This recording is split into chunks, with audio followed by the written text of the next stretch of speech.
소설 한 권 읽고 이렇게 저 자신의 아픈 이야기를 모두 털어놓는다는 것이 바보 같은 일이겠지요. 남편은 학교 선배였습니다. 제가 1학년 때 이미 시위 주동을 해서 제적을 당했습니다. 사랑은 아마 제가 그의 약혼자로 등록을 하고 옥바라지를 하면서부터였나 봅니다. 그는 그 시절 젊은이들이라면 누구나 그랬듯이 석방이 되자 노동 현장으로 떠날 준비를 했습니다. 사실을 이야기하자면 저는 그가 자랑스러웠던 겁니다. 그래서 저는 나 자신이 하고 싶었던 노동운동을 그에게 밀어놓고 대신 그가 노동운동에만 전념할 수 있도록 뒷바라지를 하기 시작했습니다. 아동물 외판원에서부터 서점 점원까지 안 해본 일이 없었습니다. 그가 해고당한 후에는 그가 다니던 공장 앞에 분식집을 차려서 회사 근처에 갈 수 없는 그 대신 제가 노동자들을 만나기도 했습니다. 첫 아이를 유산한 것이 그 무렵이었습니다. 그러나 나는 절망하지 않았습니다.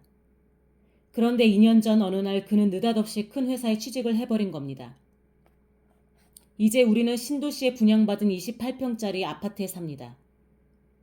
아침이면 그는 넥타이를 메고 출근을 합니다.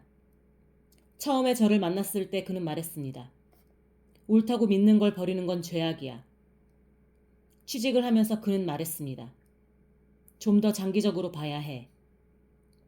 그런데 요즘 그는 말합니다.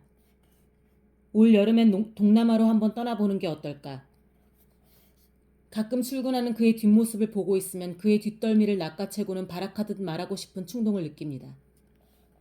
물어내, 내 세월, 죽은 우리의 물어내. 내가 가졌던 꿈 물어내. 하지만 저는 정녕 그를 미워해야 합니까? 날마다 같은 일상이 반복됩니다. 아침에 남편을 출근시키고 아이를 유치원에 보내고 나면 설거지하고 집안 치우고. 하지만 저는 가끔씩 중얼거려 봅니다.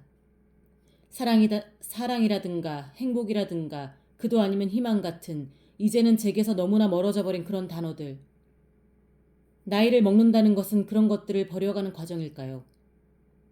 하지만 당신의 책은 내게 내가 그런 사실을 잊고 살아간다는 바로 그런 걸 깨닫게 해주었습니다. 조금씩 소설 공부를 해나가고 있습니다. 저도 소설가가 될 수 있을까요? 가슴속에서 버둥거리는 할 말이 너무 많습니다.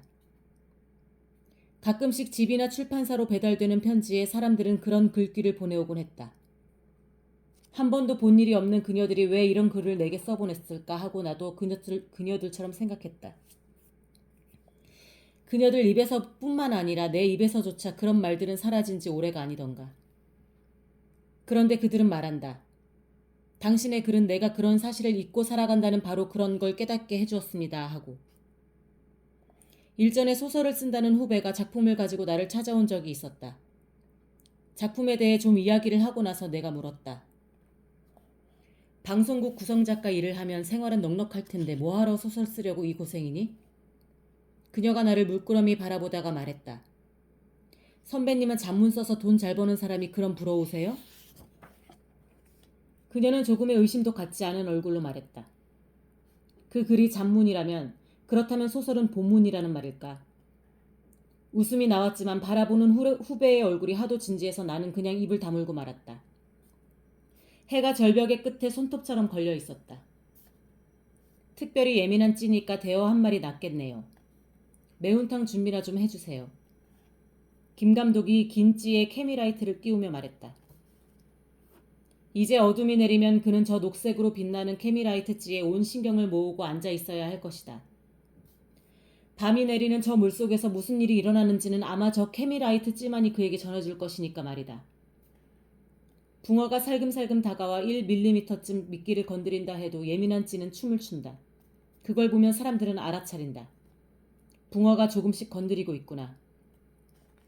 붕어가 1mm를 건드리는 진실과 그것이 1mm의 움직임이라는 진실을 알아차리는 그 사이에는 그 움직임의 10배, 20배로 춤을 추어야 하는 찌가 있다. 무엇이 변했을까? 사람들은 어떻게 삶을 바꾸었을까? 10년 사이.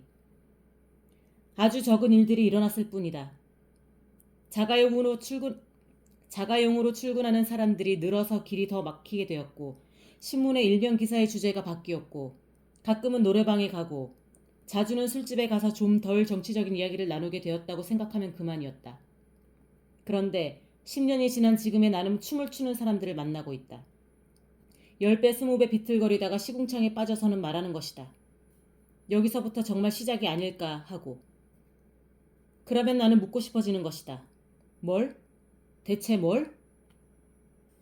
어둠이 내리면서 발밑에서 찰싹이던 물결 소리도 잦아들었다. 사방이 고요해졌고 동쪽 하늘은 희미한 은빛으로 물들기 시작했다. 나는 어둠이 내리면 내릴수록 더 환해져 오는 캐미라이트 찌를 바라보며 여전히 한켠에 앉아 있었다. 검은 강물 위에 캐미라이트 찌가 별처럼 뿌려져 있었다. 보름달인가? 김 감독이 중얼거렸다.